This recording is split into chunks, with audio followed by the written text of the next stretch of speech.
And when they came out of their tornado shelter, there was nothing left. Their house, their barns, their vehicles, everything was gone.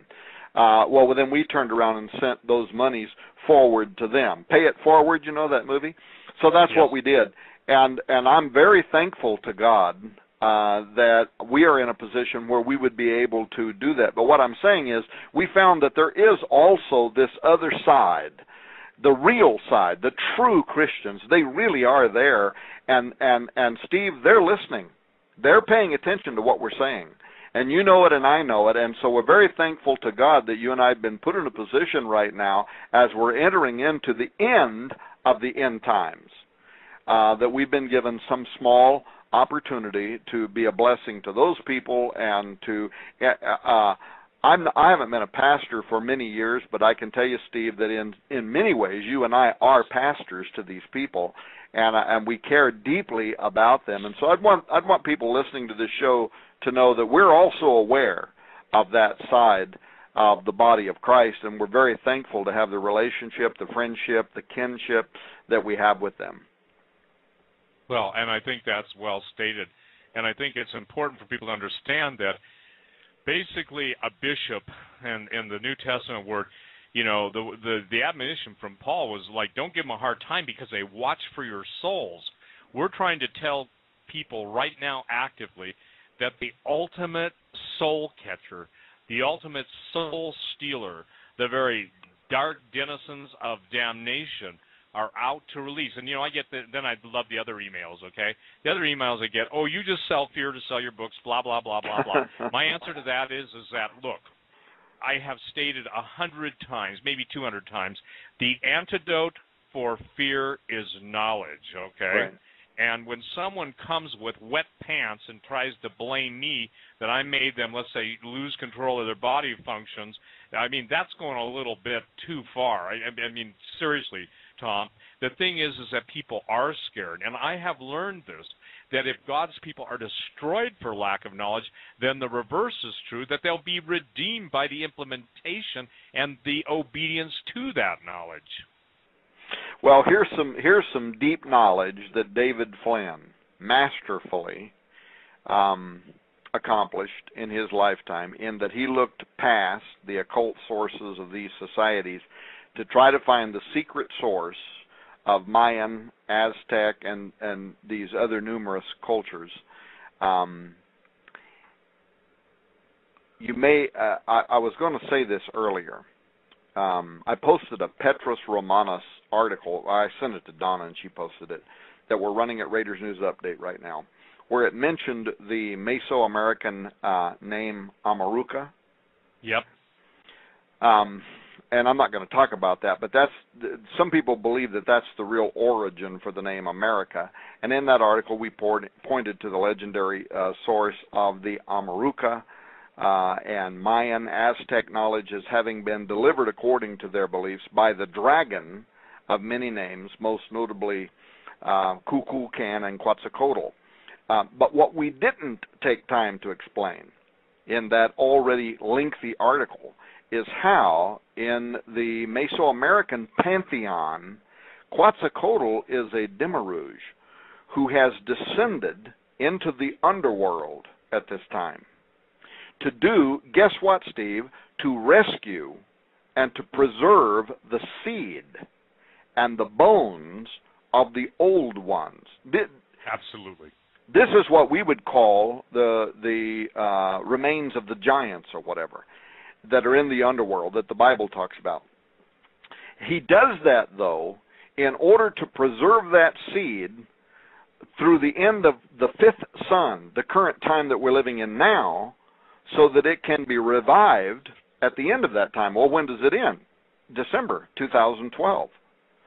When the Mayan artifacts say that he's going to return with Bolan Yakteku and the other underworld realities, and then there's also going to be at the same time a descent from heaven of the 9 support gods or motherships or whatever in the world they are that are described in those fragments that we have there in Tortequero, Mexico, Tabasco, and one other place now that's been found that also speaks of the same prophecy. What's also important is this legendary figure, Quetzalcoatl, sounds almost identical in some of the pre-Hispanic writings. He sounds like he's none other than the legendary figure that the Sumerians called Gilgamesh, the Egyptians called Osiris, the Greeks called Apollo, the Old Testament called Nimrod, and that the world is soon going to know as the Antichrist, whose seed is preserved. And if you read the book of Revelation, it's brought up from out of the underworld together with end-time giants, I happen to believe. That's the way I interpret many of those texts. So what you're seeing is that in the pantheon, in the mythos of the Maya, they actually tell almost word for word the same story that you and I have discussed on numerous occasions from other extra-biblical texts like the books of Enoch and whatever, and the book of Isaiah, where it tells, and the book of Revelation, where it tells us that the time is coming in which up from out of the underworld, the beast is going to rise and is going to enter into Apollyon, Apollo, Gilgamesh, whatever, this legendary figure, he that was and is not and yet shall be. This legendary figure is coming back, or at least the spirit of that legendary figure, and it's going to inhabit the person we think of as the Antichrist. Now, in Hermetic iconography, you better explain Hermetic iconography. Well, okay, so simple. Symbolism, Hermenism, symbolism. In that kind of imagery, the beginning and the ending points of the sky are positioned where the ecliptic, the pathway of the sun, crosses the Milky Way. Well, ancient descriptions depict that hermetically, I almost can't talk now, depict that distance between those points as a snake that's called the Ouroboros. This is really famous, the tail devourer, that encompasses the heavens and swallows its own tail. That's one of the oldest mystical symbols in the world. It's in Aztec, Chinese, Native American mythologies, just all around the world. But in alchemical symbolism, the mouth of the snake is viewed as a place of arrival and departure of spirit beings. So gods, angels, Quetzalcoatl, whatever. You could also think of it as a wormhole. It's an opening or closing point where these gods can enter and disappear into, but that they use to navigate the dimensions of heaven. For example, the god Quetzalcoatl, who besides the conversations we've had, he's actually the most well-known Aztec deity. He's portrayed as either being or entering the Ouroboros on Aztec and Toltec ruins. And in some renderings, there's actually a ladder that's seen descending from the ecliptic, such as when Quetzalcoatl descends from the sky on a rope ladder. You can see that in some of the Mesoamerican drawings. But anyway. Hey, Tom, it's important for people to understand, too, the word Amaruca. That literally means the land of the plumed serpent, okay? Land of the plumed serpent. And what's interesting, just to throw some really neat stuff out there, in the book of Forest of Kings, one of the most famous Mayan kings is Shambhala. Very tall, and guess what? 6 fingers, 6 toes. Mm-hmm. Well, I guarantee he isn't playing billiards in the underworld, you know, with an extra set of fingers. What I'm saying is that the land of the plumed serpent, and that is so interesting, feathery serpent, and that translates out into, if you basically go etymologically take it apart, it literally translates out into the dragon that fell with wings, okay? Right. Gee, who does that sound like? Well, it's a dragon that has the power of air. Yes. And so when you look in the Bible and it describes this dragon that's at war with the angels of God, and I got to tell you something. Before I headed to Lakeland, Florida, Gary Stearman called me because so many people were calling prophecy in the news, and they were concerned because they were hearing, you know, these noises that they're hearing, this banging and clanging and all that's happening in different cities around the world. Yes. He called me one day that people were very concerned, evidently, that no prophecy in the news, but I guess in their town, they were hearing these noises, and some people have described it as sounding like trumpets, but these people said it don't sound like trumpets, it sounds like the clanging of metal against metal. And Gary Stearman called me to discuss some other issues plus that and asked me what I thought. And I tell you, the description these people were giving caused the hair to stand up on the back of my neck, because the very first thing that came to my mind was it sounded like they were talking about swords clashing against other swords. And I said to Gary, Gary, is something breaking through now from another dimension? Is the war, the conflict between the angels of God and these fallen forces, is that conflict breaking out now to such an extent that it's bleeding over and we're starting to hear some of this? Well, I don't know if that's the case or not. There's no way to prove that, but it was the way it struck me at that moment. Well, I got to tell you something. I got to share this with you. I think that you're onto something there, and I'll tell you why. 5 years ago, and I don't have the prophecy, but I'm going by memory, the Lord told me to warn His people that very soon the invisible would become visible, the things of their nightmares would become into their realm, everything they knew as norm would no longer be normal, and they would literally see the battle between heaven and hell played out before their eyes and ultimately be a part of it. Now, look, we know that all creation groans and travails for the manifestation of the sons of God. That's what the book of Romans states. But the thing is that beyond that, listen, how about this one, Tom? I never saw this until I think the Lord quickened it to me one night. It says, hell beneath is moved at thy coming, okay? Mm-hmm. Now, I used to think that meant that, everybody makes way for Satan when he gets thrown into hell. And I believe that can have a dual meaning, but I'm just throwing this out. Pray about it, everyone. I felt like it meant something different. It meant that hell from beneath is getting ready to come up on the surface at the coming of the evil one in the category of woe unto you, inhabitants of the earth. For your old adversary, the devil, has come down and punked you, knowing that your time is short. I don't know if you've ever thought of that. And not that way, but that's very interesting. So that hell beneath is moved at thy, meaning the evil one, at thy coming. Yes. Do you see what I'm saying? Yeah. Because again, here's the thing. I've heard, when I first heard the horns, it was interesting. I said, look, I don't know that God's necessarily going to allow everybody on earth to hear the trumpet judgments in heaven as they're trumpeted, but I said, I think everybody on earth thinks it's going to be Louis Armstrong sounding. And I'm serious. I think unless it's a modern jazz quartet, they wouldn't have a framework to reference it. But some of the stuff in the Ukraine sounded like almost, if you will, like foghorns, yet it was a transcendent. You know how as sound basically is it modulates, okay? It has a waveform that travels through travels through space, the atmosphere, whatever, not space, but the atmosphere. But this thing was more haunting. It was almost like if you will, it was like a giant foghorn with no point of origin, but a standing horn emanating from multiple points. That's the best way to explain it.